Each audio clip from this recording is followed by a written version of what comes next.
Hey everyone, this is Advocate Farheen Ansari and welcome back to the most demanded video lecture for English Class 12, that is Unit 4.3, Around the World in 80 Days.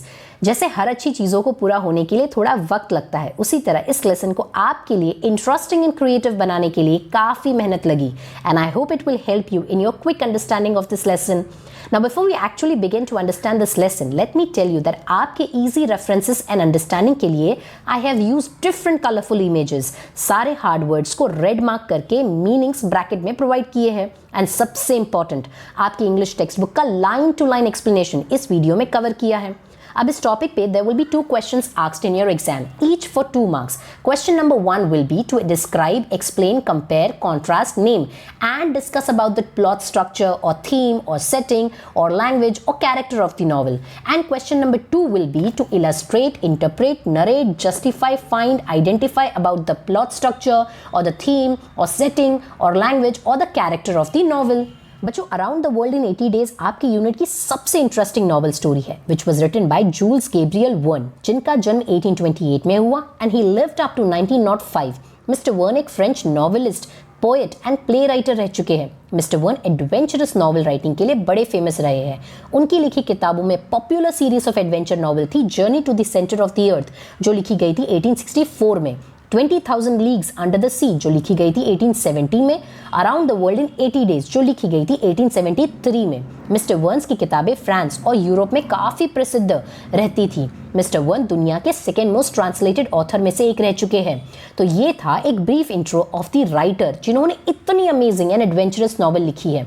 बच्चों, इस novel पे कई Hollywood movies बन चुकी है, जिसमें 2004 में बनी इस नॉवल की मूवी पे जैकी चैन, स्टीव कोगन जैसे एक्टर्स ने रोल प्ले किया है. I suggest to understand this novel more clearly, you should see the movie too. Well, अब इस लेसन को हम पार्ट्स में डिवाइड करेंगे for your easy understanding, जिसमें आज के इस वीडियो लेक्चर में हम समझेंगे about all the major characters of this novel, जो कि एग्जाम में पूछे जाने वाला important question है. And we will see the plot and the theme of this novel today in this video lecture. बच्चों, किसी भी स्टोरी को अच्छे से समझने से पहले उसके कैरेक्टर्स को समझना बहुत इंपॉर्टेंट है. So beginning with the important major characters, सबसे पहले इस कहानी के protagonist, that is the hero or the main character is mister Phileas fog.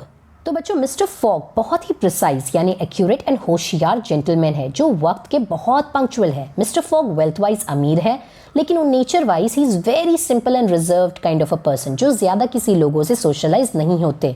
In fact उनके ज़्यादा कोई फ्रेंड्स एंड रिलेटिव्स भी नहीं है. मिस्टर फॉग ज़्यादातर अपने में ही रहते हैं.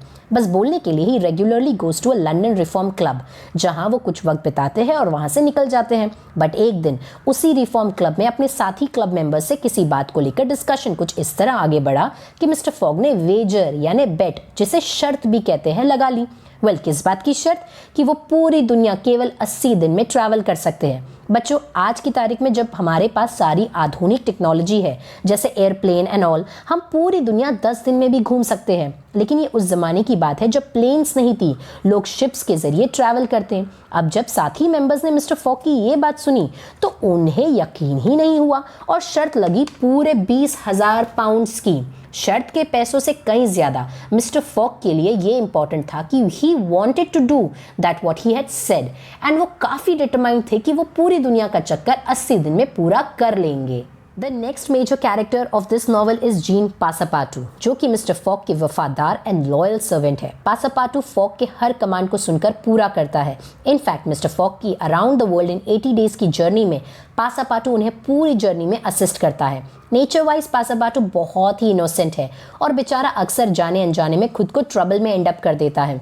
पासापाटू एक कॉमिकल कैरेक्टर है but at the same time बहुत बहादुर भी. इस पूरी कहानी में मिस्टर फॉग एंड पासापाटू की लाजवाब जोड़ी पूरी कहानी को और मज़ेदार बना देती है. The third important character of this novel is the खूबसूरत इंडियन प्रिंसेस नेम्ड ओदा, जिसे मिस्टर फॉग ने अपने इंडिया ट्रैवल के दौरान कुछ गुंडों से बचाया था. एंड तब से ओदा मिस्टर फॉग एंड पासापाटू के साथ आगे जर्नी में सफ़र कर रही है. ओदा बहुत ही काइंड हार्टेड लेडी है and she cares for both Mr Fogg and Passepartout. लेकिन आखिर में she falls in love with Mr Fogg. The fourth major character of this novel is detective Fix, जो अपीयरेंस वाइज एक short man है with small eyes and घने यानी बुशी eyebrows जो अक्सर ट्विच्ड यानी सोच और शक की वजह से जुड़ी रहते हैं।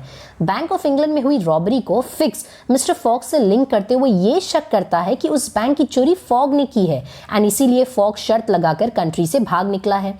और इसी की वजह से फिक्स मिस्टर फॉग और पासपाटू के पीछे पीछे पूरी जर्नी में आता है। फिक्स को पता है कि बैंक रॉबर के ढूंढने वाले पे एक बड़ी रकम का रिवॉर्ड तय किया गया है।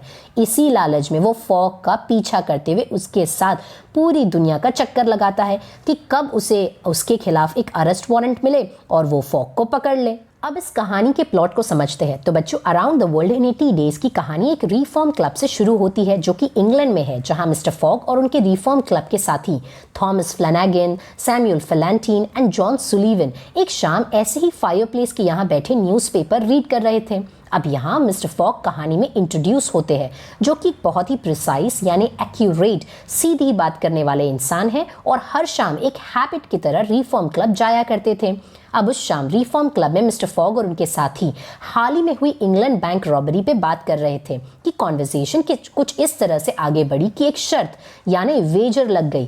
किस बात पे? फॉग का ये मानना था कि वो पूरी दुनिया का चक्कर 80 दिन में पूरा कर सकते हैं, लेकिन उनके साथी इस बात को नहीं मानते और उन्हें लगता कि फॉग फिजूल की बातें कर रहे हैं और अनएक्सपेक्टेड को कंसिडर ही नहीं कर रहे हैं। अब क्योंकि फॉग बहुत ही ऑर्गेनाइज्ड एंड कैलकुलेटिव पर्सन है, उन्होंने इस बात का पूरा दावा किया, जिस वजह से उनके साथियों के साथ उनकी शर्त लग गई, वो भी पूरे 20,000 पाउंड्स की।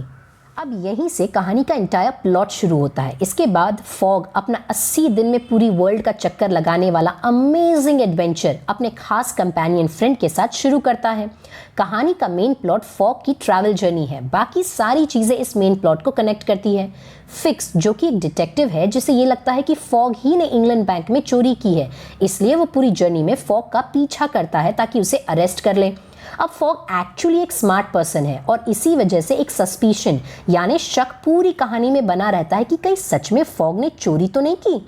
और यही इस कहानी का सब थीम है। इनफैक्ट एक पॉइंट पे फॉग का सर्वेंट पासपाटू के दिमाग में भी ये ख्याल आता है कि कहीं उसके मास्टर ही वो चोर तो नहीं, लेकिन उसका दिल ये नहीं मानता कि फॉग जैसा ऑनेस्ट इंसान ऐसी चोरी कर सकता है। कहानी के प्लॉट में हम फॉग के एडवेंचर एंड साथ आने वाले स्ट्रगल्स एंड ऑब्स्टिकल्स को समझते हैं कि किस तरह फॉग अपनी बात को सही साबित करने के लिए हर मुमकिन चुनौतियों का सामना करते हुए डिटरमाइंड टाइम पे पहुंचने की पूरी कोशिश करता है। वर्ल्ड का चक्कर Fogg Brindisi, Suez, Bombay, Calcutta, Hong Kong, Yokohama, San Francisco, New York and finally Liverpool पहुंच के पूरा करते हैं। और जैसे ही फॉग लिवरपूल पहुंचते हैं और अपनी जीत के इतने करीब होते हैं कि डिटेक्टिव फिक्स उन्हें अरेस्ट कर लेता है, जिस वजह से उनकी डेडलाइन मिस हो जाती है and fog London reform club time पे नहीं पहुंच पाते।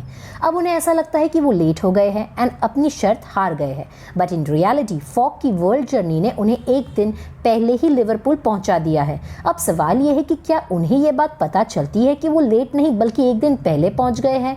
क्या वो फाइनली अपनी शर्त जीतते हैं?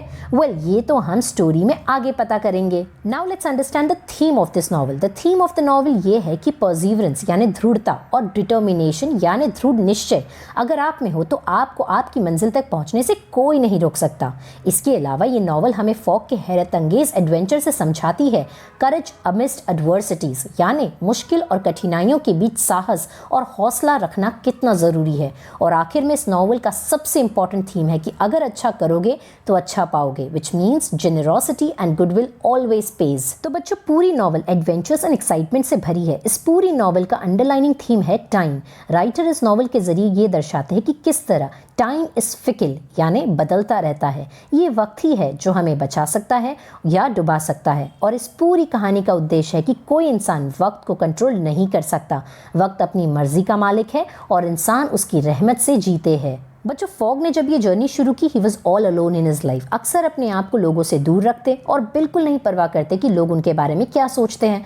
बट ये जर्नी के खत्म होने पे फॉग को रियलाइज होता है the importance of human connection, एक प्यार के तौर पे औदा के साथ और एक दोस्ती और वफादारी के तौर पे पासपाटू के साथ। और ट्रिप के आखिर में वो इस ट्रिप से सीखी ये न्यू अंडरस्टैंडिंग और एक्सपीरियंस को अप्रिशिएट करते हैं।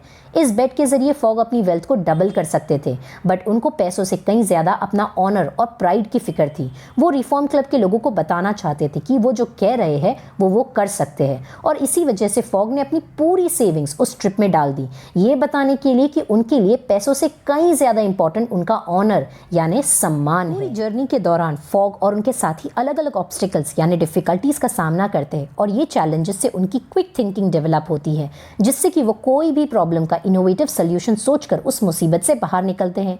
यहाँ एक इंपॉर्टेंट मैसेज ये समझ आता है कि कोई भी प्रॉब्लम अनसॉल्वेबल नहीं होती, हर प्रॉब्लम का एक सोल्यूशन ज़रूर होता है। सिर्फ फॉग ही नहीं, जर्नी के दौरान पासपाटू भी अपनी क्लेवरनेस से रीडर्स का दिल जीत लेते हैं। तो बच्चों, क्योंकि ये नॉवल काफ़ी बड़ी है, हम इसको पार्ट में डिवाइड करेंगे। आज के इस वीडियो लेक्चर में हमने देखा major characters, theme of the novel and plot of the novel. इसके नेक्स्ट वीडियो में हम कवर करेंगे the entire chapter in parts and parts. Hope you've understood this lesson very clearly, and if you have any doubts pertaining to it, do let me know in the comments below. Also, for all the creative notes on English, please do join me on my Telegram group, of which the link is in the description below. Till then, thank you everyone. Bye bye.